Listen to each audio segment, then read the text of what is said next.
conosco a Camila Leporassi. Falei certo o seu sobrenome? Falou sim. Falou, né? Então, a Camila Leporassi, que é doutoranda, né, da PUC-Rio, e vai falar hoje para a gente sobre máquinas que aprendem, investigando o significado de aprendizagem e machine learning a partir da perspectiva enativista corporificada. Então, passo para ti a palavra e agradeço aí a presença no evento.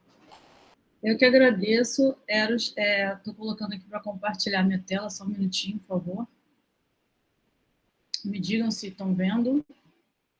Que aqui não tem nada... Ah, não, é porque agora que está começando. Sim. Tá. Espera aí que tem uma mensagem aqui para mim. Para evitar o efeito de espelho infinito, está escrito aqui. Seja lá o que significa isso. Não compartilhe sua tela inteira nem a janela. Ok, acho que eu sei o que é. Tá. Isso é... Então, boa tarde, pessoal. A minha pesquisa de doutorado, né, é sobre Machine Learning. Estou fazendo uma análise crítica de Machine Learning a partir do enativismo e da cognição corporificada. E hoje eu queria falar um pouco com vocês sobre a importância da gente trazer o enativismo quando a gente quer rever o paradigma predominante na educação. Eu não estou trazendo um argumento original aqui, hoje eu estou trazendo a discussão da educação, né? A minha intenção com essa apresentação é trazer a discussão que eu, com o Ralph, que é meu orientador, estamos fazendo, estamos tentando trabalhar, no nosso grupo de pesquisa também. Eu achei que dessa maneira eu poderia contribuir compartilhando, né, o que a gente tanto está tentando entender, trazendo isso para vocês, porque eu acho que aqui nesse encontro a gente vai passar, como a gente passou na apresentação do Jefferson, pelos conceitos do nativismo, a gente vai poder discutir tudo isso, mas no caso aqui da minha apresentação, eu achei que era mais interessante esse enfoque. Deixa eu só colocar aqui para contar o tempo, para não passar muito. Então, assim, é mais mostrar o problema, né, do que uma solução, digamos assim. E o nativismo, quando eu trago aqui, eu estou basicamente me fundamentando no Ezequiel de Paula, a Rani De Jaeger e colegas, a Giovanna Colombetti também.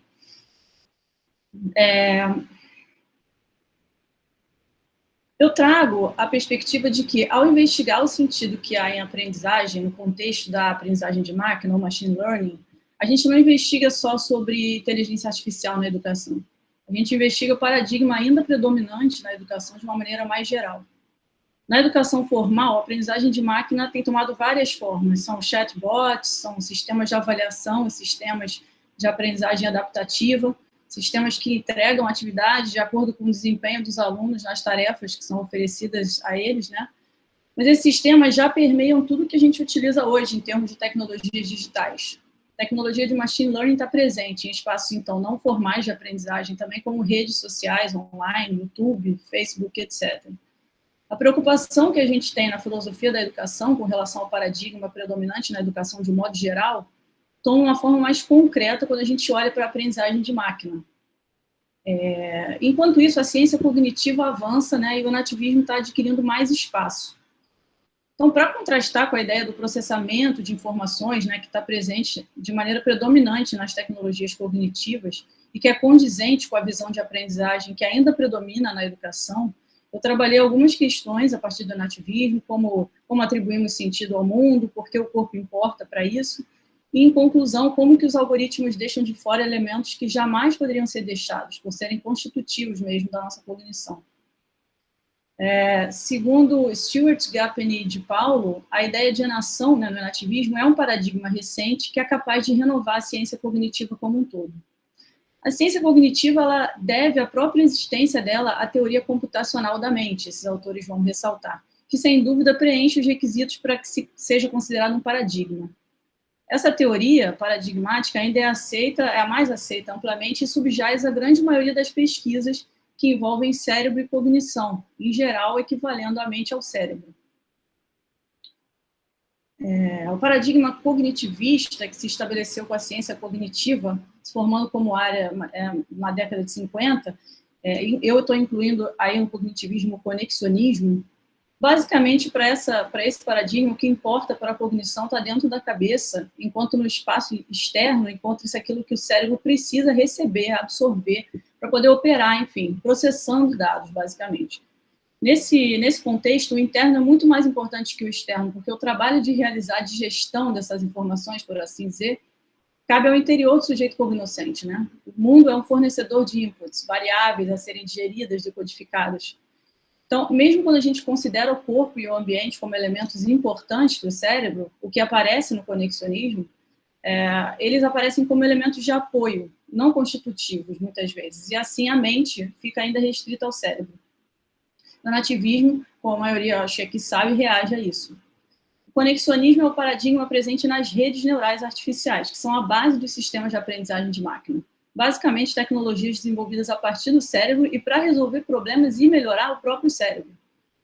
Sistemas que contam com redes neurais artificiais, inspiradas nas redes biológicas do cérebro, nesses sistemas, as conexões acontecem em várias direções, gerando vários resultados diferentes, assim como porque é inspirado nas redes biológicas, né? Bom, isso contrasta com os 4Es, né, o framework dos 4Es, que desloca o cérebro desse lugar de processador de informações, uma espécie de HD que roda a mente como software, né? As ciências cognitivas estão avançando nesse sentido e, apesar de não haver dúvida de que o cérebro é indispensável à cognição, resumir a cognição a ele é problemático e desenvolver tecnologias tendo basicamente em vista um cérebro que processa informações do ambiente também pode ser bastante restritivo, né? Porque isso pode fazer com que a educação permita, seja permeável a tecnologias que perpetuam uma certa concepção de aprendizagem, cujo paradigma é a mente equiparada ao cérebro. Então, por que a gente deve se preocupar com isso, né? Bom, eu parto da hipótese de que a aprendizagem no contexto de sistemas baseados em previsões e estatísticas, machine learning, basicamente, deixa de fora aspectos fundamentais das faculdades cognitivas humanas, quando a gente adota uma perspectiva nativa e corporificada para a cognição. Então, conceber que máquinas aprendem seria inadequado, né? Aprendem seria inadequado ou limitado se a gente pensar no conceito de aprendizagem que pode emergir de uma perspectiva oferecida pelo nativismo. Eu também estou pensando no possível uso de máquinas para ensinar formal ou informal. Né?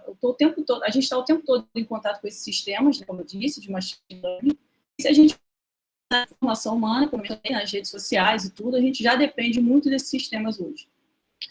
Um dos pontos que a gente deve observar é que na adoção de algumas tecnologias tomadas como inovadoras na educação, a aprendizagem, por vezes, nem é posta em discussão. A gente toma a aprendizagem como assimilação de conteúdo, proposicional, como o Ralph falou há pouco, e, consequentemente, entende-se que uma melhor assimilação de conteúdo acontece quando o aluno aprende mais rápido, por exemplo, ou quando consegue dar conta de uma quantidade maior de conteúdo de uma só vez. E esse discurso, muitas vezes, acompanha as tecnologias educacionais digitais e começou a acompanhar também na forma de machine learning. Então, de todo modo, mais do que pesquisar o uso de machine learning na educação, a minha pesquisa, né, de caráter filosófico, ela se preocupa com a investigação das premissas, das ideias por trás desse conceito de aprendizagem de máquina e os possíveis impactos disso a partir do nativismo. Uma definição rápida de aprendizagem de máquina, do Mark Kokelberg, né, que estuda principalmente as questões éticas advindas da aprendizagem de máquina e IA em geral. Machine Learning se baseia em estatística, é um processo estatístico. Pode ser usado para várias tarefas, mas a tarefa fundamental é, geralmente, o reconhecimento de padrões. Algoritmos podem identificar padrões ou regras em dados e usar esses padrões ou essas regras para explicar os dados e fazer previsões para gerar dados futuros. Bom, por mais que esse seja só um nome, né, uma maneira de chamar esses sistemas, é comum a gente ver programadores, principalmente, se referindo à aprendizagem humana como se ela acontecesse da mesma maneira como ocorre a aprendizagem de máquina. A aprendizagem de máquina é baseada em redes neurais artificiais, como eu já disse, né, inspiradas nas redes do cérebro. O processamento acontece paralelo em várias direções. Quanto mais camadas tem a rede, maior a capacidade dela de processar dados. Então, esses sistemas, eles aprendem a partir da exposição deles a vastas quantidades de dados. Basicamente, resumindo muito a forma deles trabalharem, eles trabalham com menos regras e mais dados, né? Essa é como se fosse uma premissa de machine learning. E esse machine learning é a base do que eu chamo de tecnologias cerebrais. São tecnologias de inteligência artificial desenvolvidas a partir do cérebro e para o cérebro. O cérebro é tomado como processador de informações aí, né? Então, assim, desconsiderando ou não considerando o suficiente outros elementos que possivelmente também constituiriam a mente humana. Desenvolvedores de recursos educacionais baseados em machine learning preconizam que os dados que eles capturam dos alunos depois vão servir de base para gerar conteúdos para eles e depois vão gerar ainda mais dados. Que dados são esses, né? São dados que emergem da arquitetura do sistema, né? Eles não são espontâneos. São dados sobre o desempenho dos alunos, por exemplo, considerando se eles tiveram sucesso ou não em resolver questões, dados sobre o comportamento, aquilo que se pode ler, basicamente o que se pode ler mais sobre a atividade cerebral mesmo dos alunos. A noção central aí seria do sujeito pensante, que essencialmente acumula informações, né? Processa, decodifica internamente aquilo que ele recebe do entorno. Esse é o discurso presente no desenvolvimento das tecnologias digitais educacionais, especialmente aquelas impulsionadas por Big Data, as grandes camadas de dados.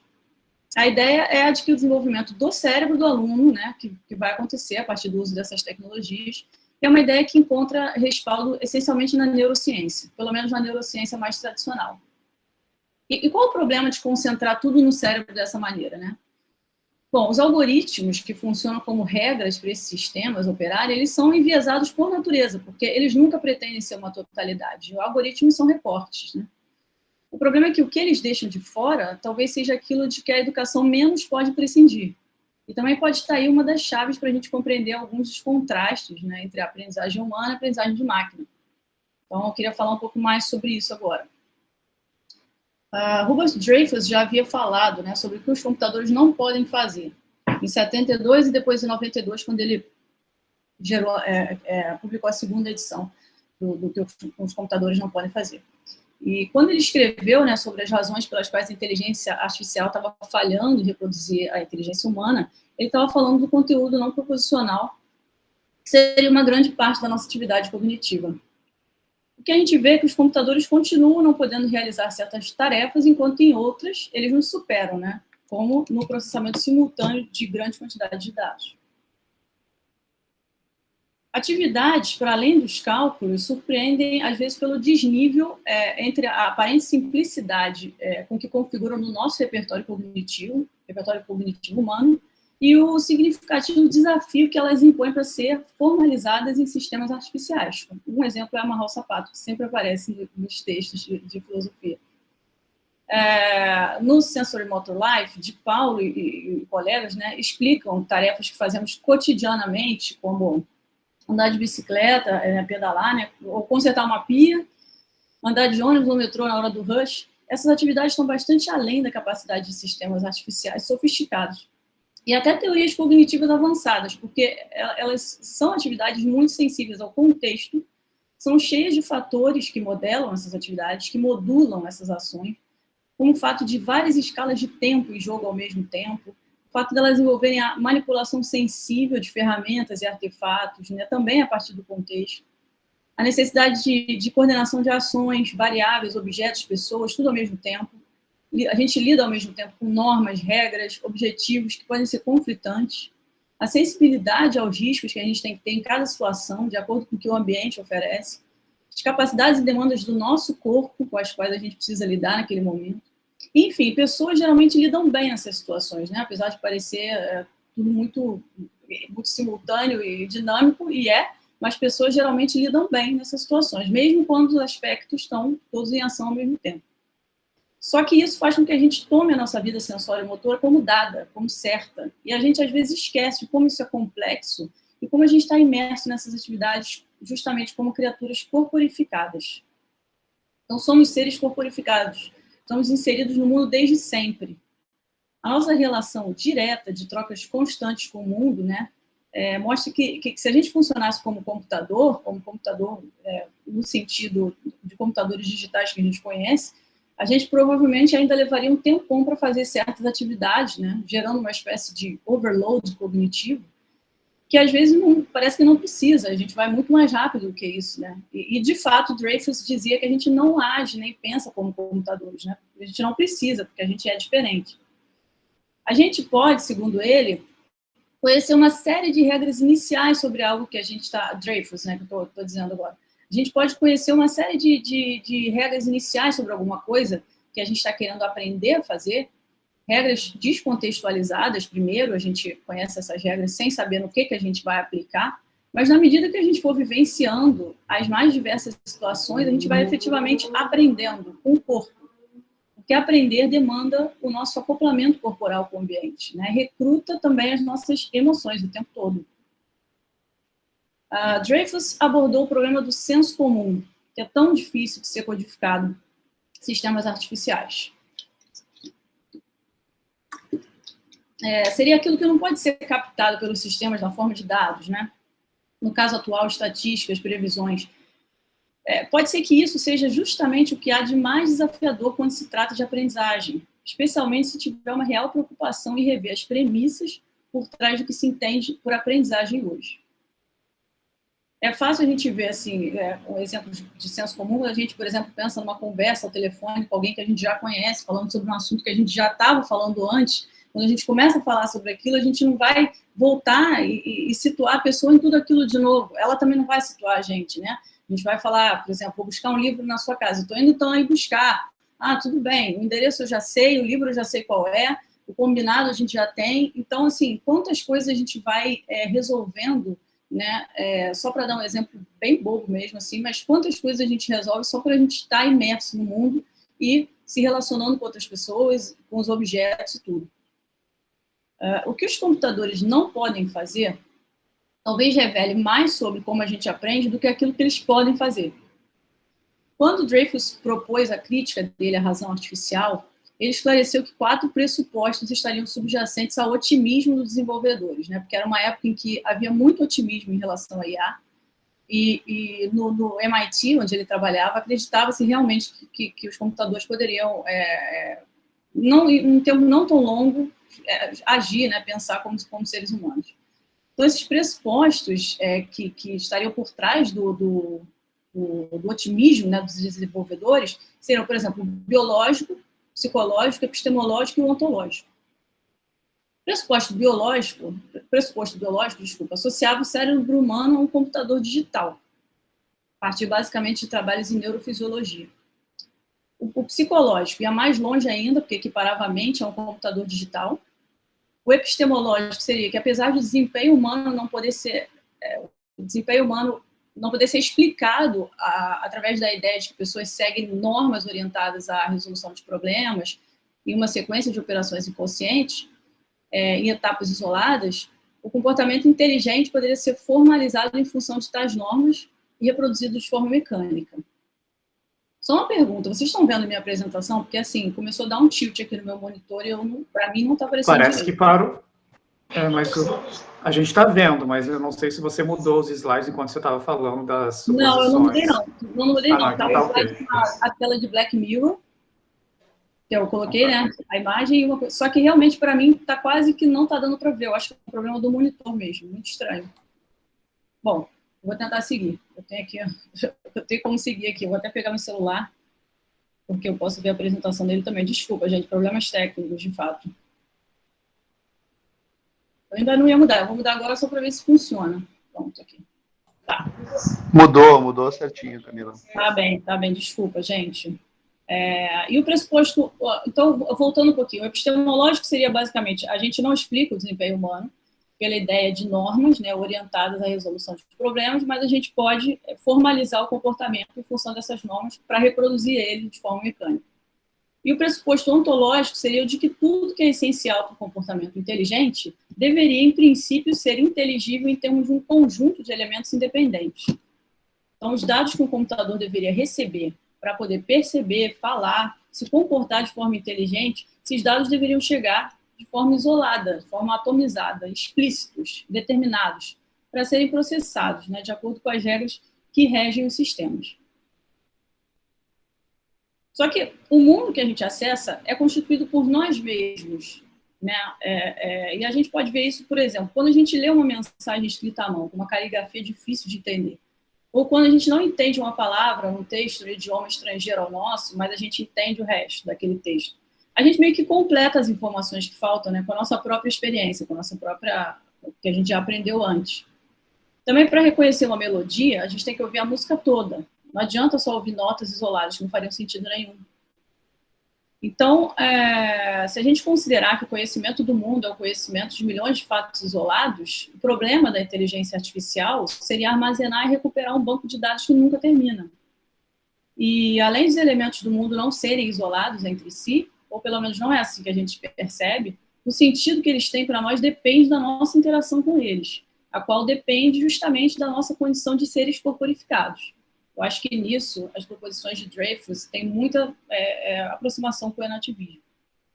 Tanto o enativismo como a fenomenologia propõem que o sujeito constitui o mundo, né, e também é constituído por ele. Então, no sentido de trazer para a atenção, para a consciência, de apresentar, fazer emergir. Quer dizer, um objeto, um evento, passa a fazer parte do meu mundo, né, a partir do momento que eu interajo com ele. É assim que esse objeto passa a ter alguma relevância para mim.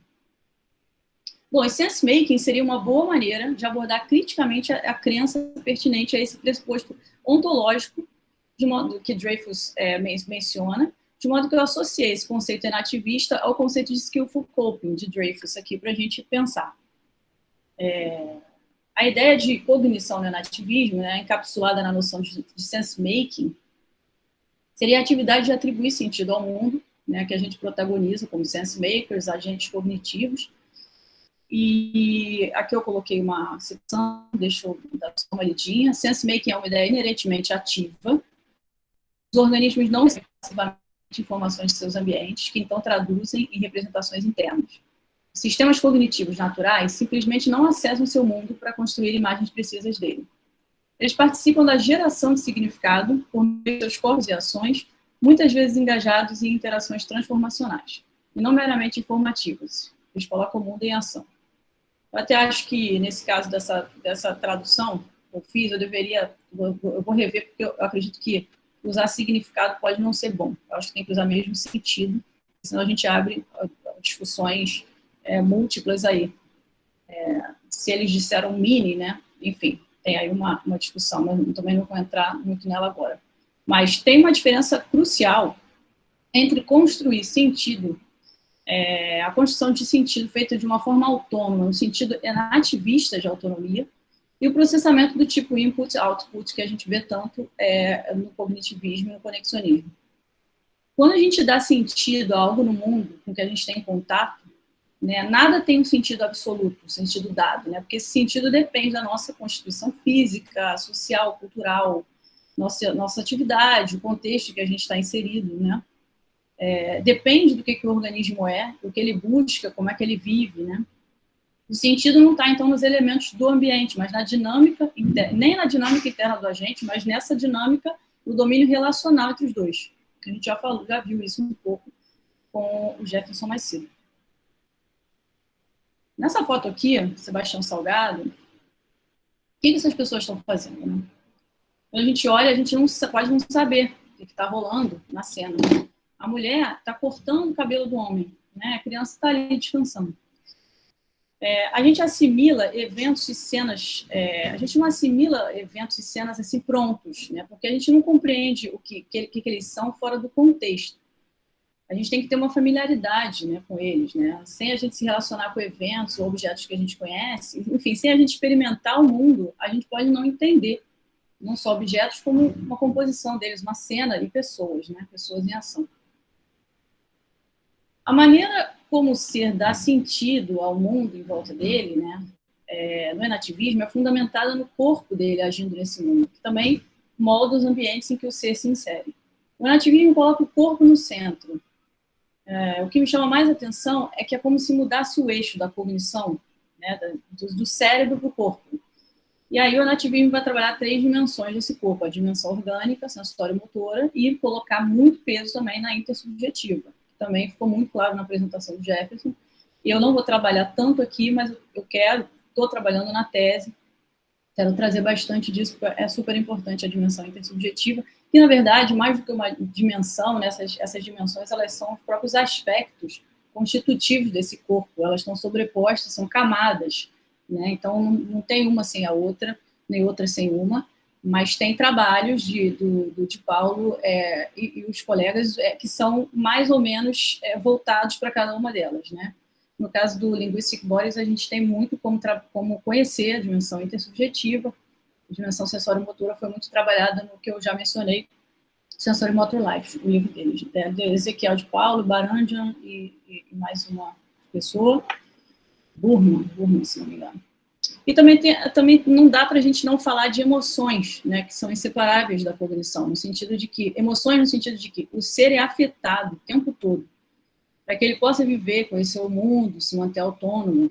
Ele é afetado no sentido de que as coisas importam para o ser cognoscente, não são indiferentes a ele. Giovanna Colombetti diz que é sentindo que a gente constrói esse mundo que vai fazer sentido para a gente, sentindo, né, no sentido do afeto, que a gente vai construir um mundo de sentido. O mundo não é neutro para a gente, né? A gente não está assim, qualquer coisa que acontecer à nossa volta vai ter o mesmo significado, ou não vai importar. Essa construção de sentido, ela tem a ver com o que o sistema vivo se preocupa. Se ele quer se manter, ou exterminar, proteger ou atacar, né? Isso tudo está ligado ao propósito geral, os objetivos, a sobrevivência, a autodeterminação, a autonomia. Então, ainda que os seres vivos mais simples não tenham as emoções multifacetadas que a gente tem, que os seres humanos têm, eles contam com uma capacidade primordial de serem sensíveis ao mundo. Colombetti coloca isso. Segundo a lógica nativista, tem cognição sem sistema nervoso, mas não tem cognição sem que o ser cognoscente se deixe afetar por esse mundo em volta dele. E vice-versa. O mundo também é afetado pela nossa atividade. Tudo em torno da gente tem um sentido para a nossa sobrevivência, para a nossa autonomia. E esse sentido não pode ser igual para todos os seres, né? Porque eles têm, enfim, como eu já disse, corpos, histórias e contextos diferentes. E dentro disso tudo a gente nota a ideia de percepção e ação acontecendo juntas, né? O tempo todo a gente percebe isso. Ainda segundo o enativismo, a nossa relação com o mundo, esse mundo em torno da gente, né, que nos molda e que a gente também molda, é baseada na precariedade. O Ralph mencionou isso quando ele estava fazendo um comentário, mais cedo também. Isso significa que a gente tem que buscar o nosso equilíbrio como seres cognoscentes todo o tempo, mantendo essas trocas no ambiente, permitam manter a nossa autonomia, quer dizer, então a autonomia no enativismo não é um sentido de independência do meio, é uma codependência do meio, mas que permite a chamada clausura operacional, né, que é o equilíbrio do ser, a operação individual do ser. Ele tem que conseguir ficar individuado, se manter individuado, enquanto trabalha em constantes trocas com o mundo, com os ambientes. Nesse sentido, eu trouxe aqui também uma citação de Dewey, de Experience and Nature, eu acho que remete muito, a citação as qualidades têm defeitos como condições necessárias para a sua excelência. As instrumentalidades da verdade são as causas do erro. A mudança dá significado à permanência, e a recorrência torna a novidade possível. Um mundo que fosse totalmente marcado pelos riscos seria um mundo em que a aventura seria impossível, e somente um mundo de seres vivos pode incluir a morte. É uma diferença bem sutil do nativismo, principalmente em relação ao cognitivismo, o fato de que o sistema não apenas responde a perturbações externas, ele se autorregula de forma ativa. Ele regula as relações com o meio exterior para manter a identidade dele. Opa, desculpa, não tem muito.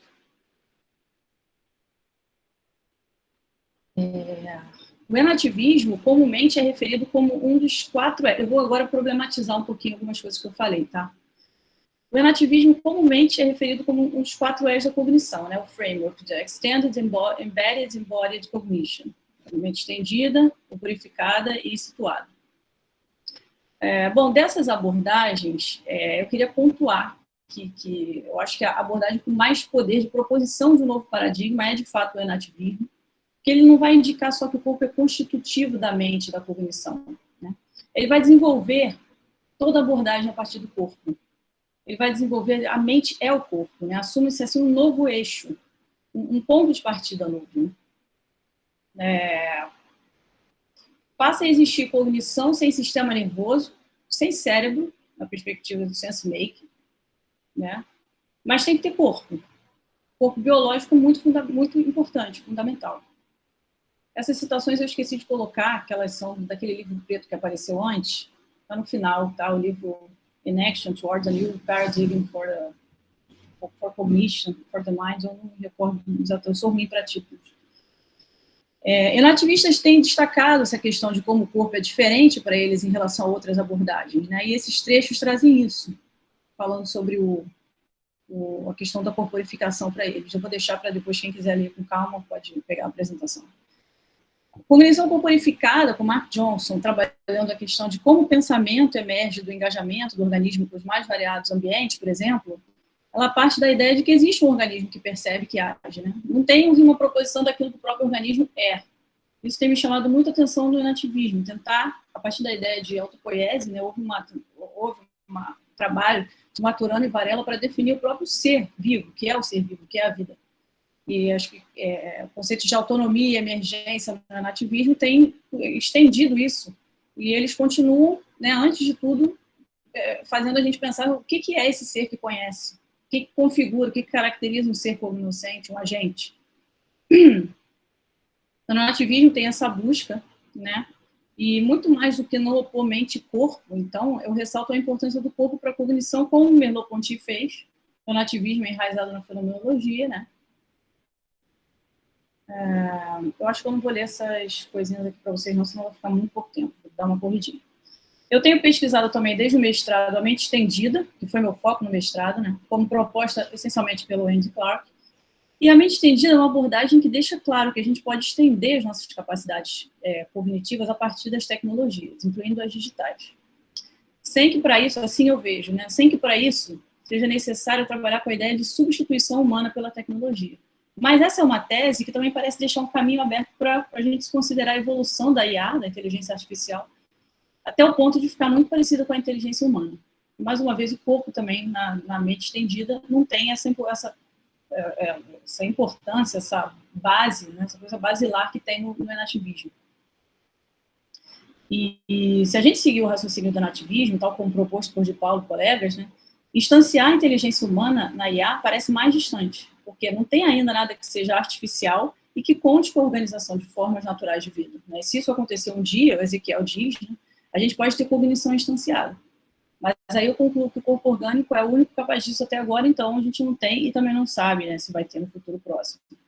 Ele até fala que enquanto a gente antes tentava instanciar a vida humana em sistemas hipercomplexos, né, com o redirecionamento do olhar que o nativismo propõe, a gente pode concluir que um sistema muito mais simples poderia conseguir reproduzir, por exemplo, a agência de um inseto, e aí a gente teria cognição artificial.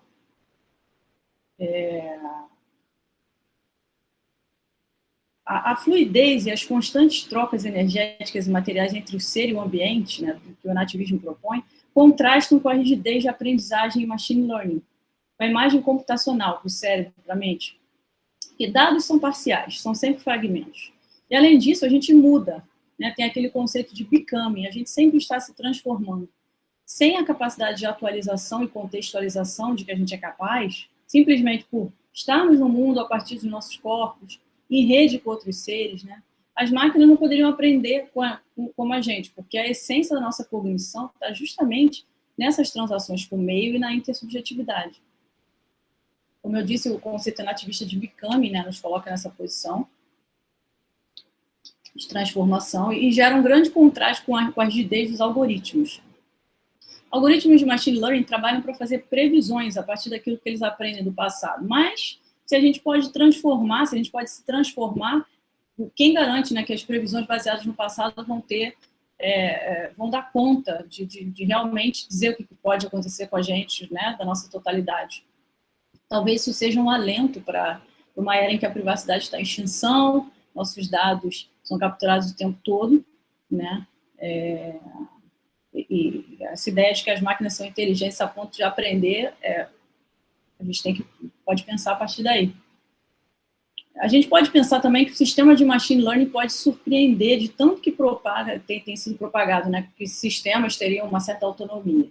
Mas, assim, não é bem assim, porque é uma imprevisibilidade dentro do previsível, né? Ele não poderia, o sistema de machine learning, ser considerado autônomo no sentido enativista, o que pontua mais uma diferença entre a maneira como a gente se constitui como sujeito que aprende e a máquina que supostamente aprende. A própria extração de dados, quando a gente faz extração de dados no sistema, interpreta os dados, né, o que geralmente é referido como data mining, seria uma atividade que foge da ideia de sense-making. Por quê? Se a gente se reduz a uma extração de fragmentos, né, os dados são nada mais do que pequenas parcelas das pessoas ali captadas. Então, como é que isso poderia levar a um entendimento profundo do que aqueles dados representam? A gente vive cada vez mais numa sociedade marcada por sistemas, né, baseados em dados, que funcionam a partir das redes neurais profundas. Então, entram em jogo, além da nossa privacidade, uma leitura enviesada, parcial, que é feita da gente, a partir do que se infere pelos nossos dados, né, todo mundo de informações que vai sendo construído em torno da gente a partir do uso que a gente faz desses sistemas. Quando se trata de educação, de aprender a partir de machine learning, ou de assumir que a gente conhece alunos e professores a partir de dados, né, existem vários riscos que podem decorrer dessas práticas e que têm sido pontuados essencialmente por pesquisadores de tecnologias educacionais, né, com alguma participação de teses filosóficas, mas menos, né.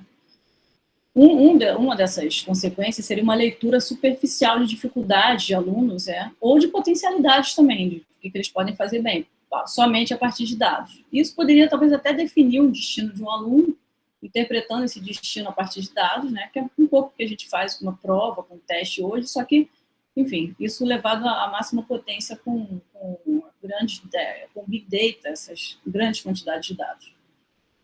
As primeiras máquinas de ensinar, inclusive, foram desenvolvidas para individualizar o ensino, mais ou menos com as mesmas ideias que a gente tem hoje para machine learning. Individualizar o ensino, tentar atuar nas necessidades individuais de cada um, né? Liberar o professor de tarefas tidas como maçantes ou chatas, tornar o ensino mais dinâmico, bem parecido com as plataformas de aprendizagem hoje. Esses trechos são de sites voltados para falar de tecnologias digitais, né? Depois eu vou deixar também na apresentação. Mas nesse caminho a gente segue, então, um paradigma que tem o cérebro no centro. É isso que eu estava tentando mostrar no início da apresentação. Claro que repensar esse paradigma depende de interesses dos envolvidos, né? E um paradigma também demora anos para se estabelecer, né? Um século, segundo ponto. Mas até que ponto a gente pode se deixar definir por tecnologias que, mais do que reduzirem, né, reduzirem nossos cérebros, reduzem os cérebros a processadores de informações, né, e as nossas mentes também ao cérebro. Então, esse impacto já é sentido no dia a dia, porque as tecnologias de machine learning permeiam outras tecnologias que a gente usa. Então, machine learning pode ser visto como um recurso, né, não como uma tecnologia independente. Assim. Então, a gente agir nessa frequência da extração de dados o tempo todo, né, que a gente age. Por isso que eu insisto que a gente assuma um novo paradigma, né? Porque é diferente quando o nativismo vem, se a gente olhar para o que pode surgir a partir dele. Sistemas de machine learning, então, não aprendem como humanos, né? E pouco podem revelar sobre como a gente aprende num sentido mais amplo, de estar no mundo, conhecer. Né? Na verdade, quando a gente olha para o nativismo, a gente percebe que as tais tecnologias cognitivas, assim chamadas, são tecnologias cerebrais, né, concebidas dentro do paradigma cognitivista e conexionista. Bom, eu tentei trazer alguns conceitos, né, tem outros fundamentais do nativismo, emergência, eu falei bem pouco, mas ele também está presente. O sentido de corporeidade que essa abordagem tem, a maneira como trata a experiência, coloca a gente no caminho para compreender a aprendizagem a partir desse novo paradigma. Eu venho trabalhando na tese a nossa relação com essas tecnologias, como que a gente fica nisso, como educadores, né? Eu pretendo compartilhar mais sobre isso também no futuro próximo. E só para fechar, eu acho que por tudo isso, as medidas que a gente toma, enquanto a gente não muda esse paradigma, por mais que a gente consiga tomar medidas que incluam o corpo na cognição, elas às vezes ficam parecendo uns ajustes ou remendas, sabe? Enfim, a premissas que estão consagradas aí. Às vezes a gente fala, por exemplo, sobre como as crianças precisam fazer mais atividades, né? E a gente sabe que a nativismo não é sobre desenvolvimento infantil, né? A gente sabe que são coisas que acompanham a gente pelo resto da vida. Então não é descartar iniciativas que incluam o corpo na educação, mas me parece que mudar mesmo as coisas, né? Como até o Ralph colocou, a gente não tem isso em aberto, não se sabe como, mas quando muda o paradigma, quando a gente troca o eixo, né, o corpo como central, a gente teria que mudar as premissas também. A gente teria que conceber a aprendizagem de uma outra maneira. E é isso que eu queria trazer. Eu Peraí, aqui tem as referências e também queria indicar o livro Deseducando a Educação. Deixa eu fechar aqui. Como é que eu paro isso? Não sei. Acho que ali embaixo tem a mãozinha de novo. Tá? Bom, Foi. Queria indicar o livro Deseducando a Educação, para eu não esquecer, que foi lançado pelo Ralph e mais 2 professoras da PUC esse ano. E para quem quiser baixar, está no site da editora da PUC, e a gente também trata lá dessa questão de paradigma e aprendizagem, etc. Obrigada pela atenção. Obrigado, então, Camila. Excelente apresentação. Muito obrigado.